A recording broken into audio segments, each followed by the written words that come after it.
Hi, in the last video we looked at marking out our materials, and I guess now we're ready for cutting our materials.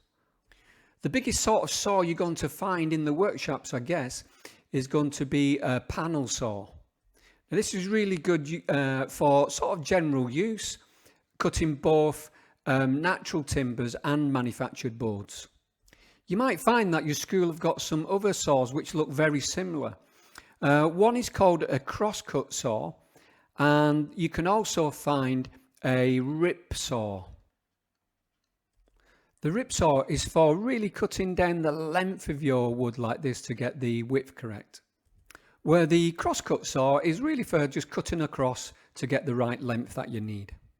Let's just clarify that. There we go. These three saws look very similar indeed, and we can only tell by the number of teeth per inch that we can count, and we call that the TPI, teeth per inch.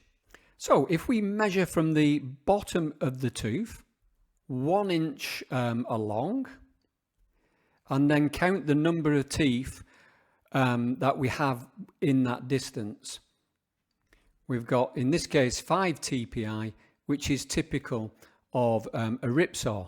A panel and crosscut saw, around about 10 to 12 TPI.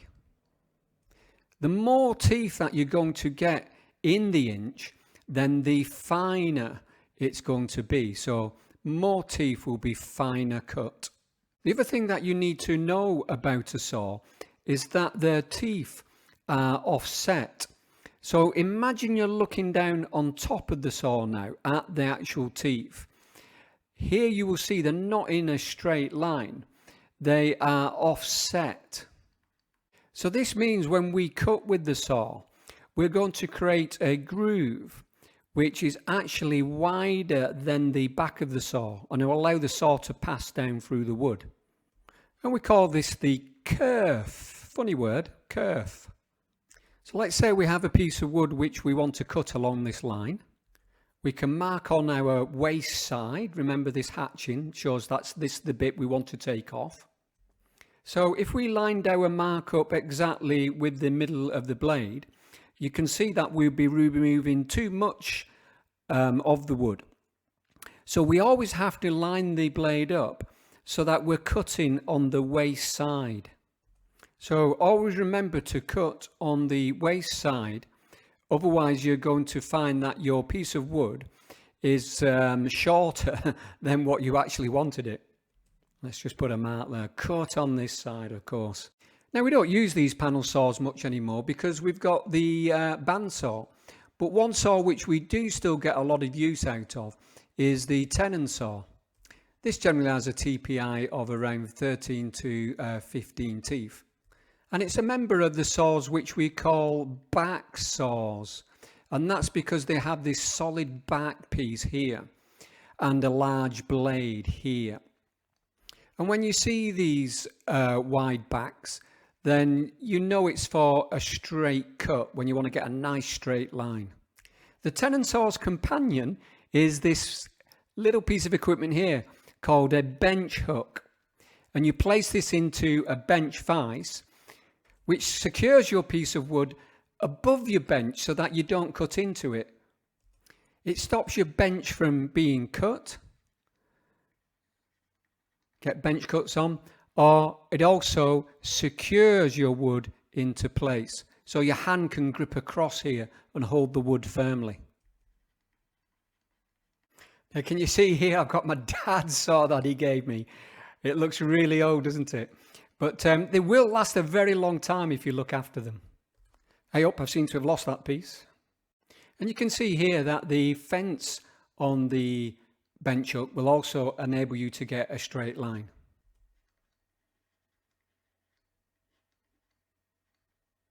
Of course, we don't mind you cutting into the bench hook because it's a lot less expensive than the bench.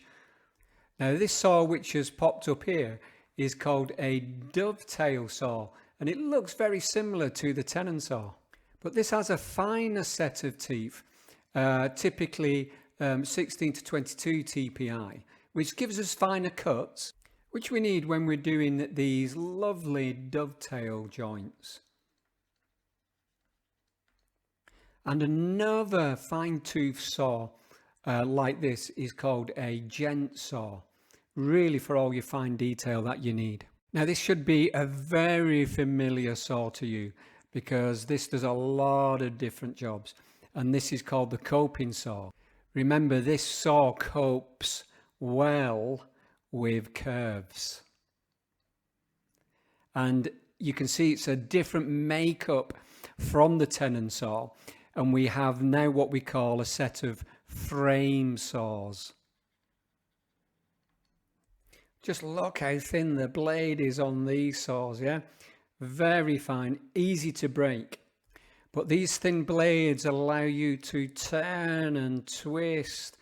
And if you can always try and keep the saw working downwards, so you got to move your wood around a lot of the time, being held in the bench vise, so that you can get to the direction that you want.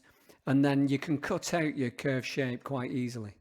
Now, another thing that you can do with a coping saw is that you can cut a hole in your shape, and then you can thread the blade through the shape and put it back onto the handle, tighten it up, and then you'll be able to cut out this shape to leave you with a panel with a heart shape cut out of the middle. And nobody can tell how you cut it out. Great. Now imagine we want to cut a shape out like this to create a panel again with a heart in, but this distance is quite big and it may be further away than that the coping saw can reach. So then you're going to need this sort of saw, which we call a threat saw. Now I know you can't see this saw well, but just wait until I show you how deep that frame goes. Look at that. Look how deep that is. And we call this the throat of the saw, which allows us to get that really long reach that we need in some cases. You know, and these saws are going to have, you know, a plus 16 TPI. Now, another way to cut wood is with a chisel. And the first one I want to show you is a mortise chisel.